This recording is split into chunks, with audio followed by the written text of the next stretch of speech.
This video is for product demonstration purposes only. Situations vary, and operators should rely on their own professional knowledge and safety procedures when conducting actual recoveries.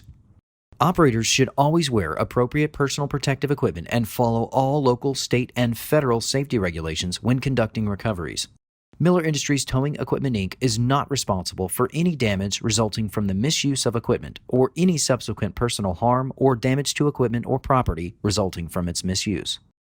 Hello, this is Luciano from Miller Industries. We got another episode for you here, and it's operating a tractor trailer that's loaded but doing a reverse roll. We often talk about it because reverse roll obviously is the best you can do because you're rolling the vehicle away from you. And the other important thing that people forget about is when you're doing a reverse roll, you're actually in a second-class lever application.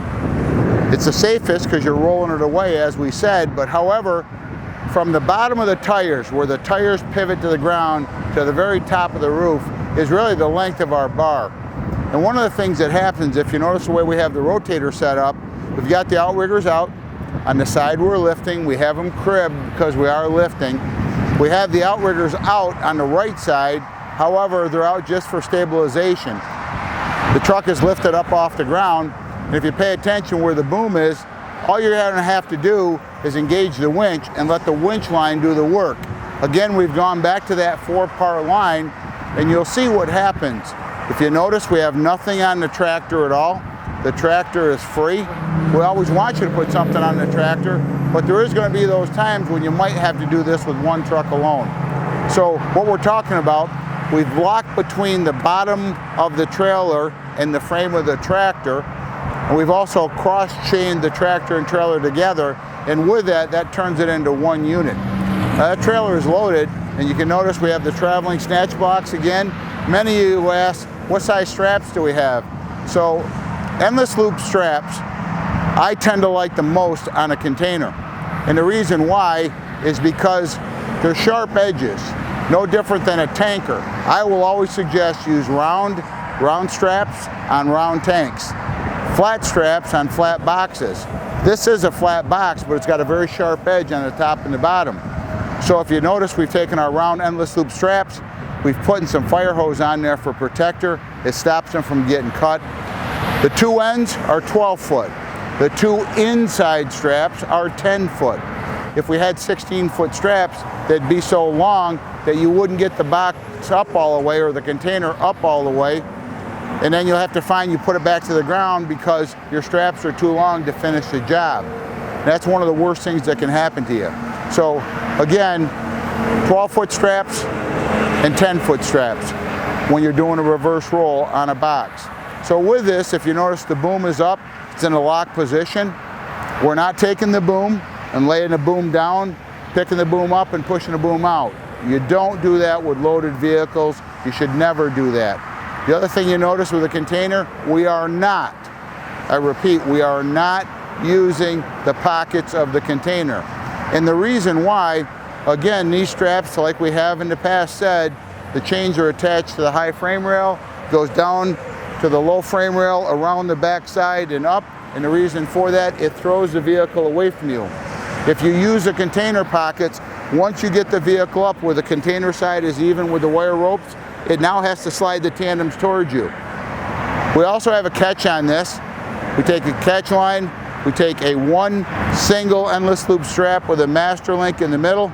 In this case here, we didn't have a long enough one, so we joined a 16 and a 10 together. We still put the master link, and when it catches it in a V conformity. Whenever you catch a vehicle, do not use two separate straps. So with this, the rotator is set, the boom is in a lock position. Again, the shiv wheels are right over the top of the outrigger stance. Perfect positioning. It has to lift. And by the strap going down, around, and up, it makes a U. So as we lift this side, it throws it away from us and not allowing the tires to slide towards us. During this roll, we're only using one winch. We pulled more wire rope off the winch, which the winch itself is in a stronger position because we're down to the third layer of wire rope. So these are all little subtleties that become real important when we do this roll. You know, whether you or I, we're operating that control with 4 winches, none of us can control 4 winches at the same pick. Right here, this is lifting all 4 straps at the same rate, at the same amount, and that's what lifts it straight. So with this, these are little tricks of the trade, and our truck is set up so we're lifting off this side itself. If we needed to retract the other side, we could. So with this, let's get this on the road and get this thing picked up. So if you notice, Mike is engaging the winch line. As the winch line comes up, it's lifting it nice and slowly, nice and evenly. The line speed has actually slowed down, but look how nice and even that is lifting. And if you also notice, the tractor itself is lifting with the container, because underneath there is a block between the front of the trailer and the top of the frame of the tractor. And then the pass-through is, at what point is that load starting to transfer down, and gravity is now starting to take over, because we want that load to migrate to the floor itself. So the catch line, there you can see the load just shifted. You saw that, it slid down the floor exactly as I said. You saw the movement, still continued up with that winch line. If you notice the tires it's pivoting on the tires. When we got to this point right here, if we use the container pockets, it starts to pull the tires towards us. Now, it's pivoting on the tires, it's coming up. Mike's just about ready to pass it over into the catch line itself. It's going to catch over. See the straps, how they come down and around.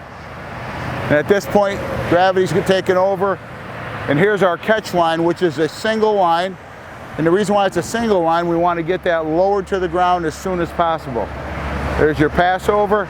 You don't keep up with your 4 straps because you don't want to lift anymore. And that's the perfect stand-up or perfect reverse roll, and the truck never moved at all.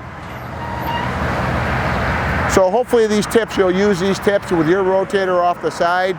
Remember, one of the things that happens with a rotator, we can put one in the back and one in the front and stand them up together by going in the back side and going by the front.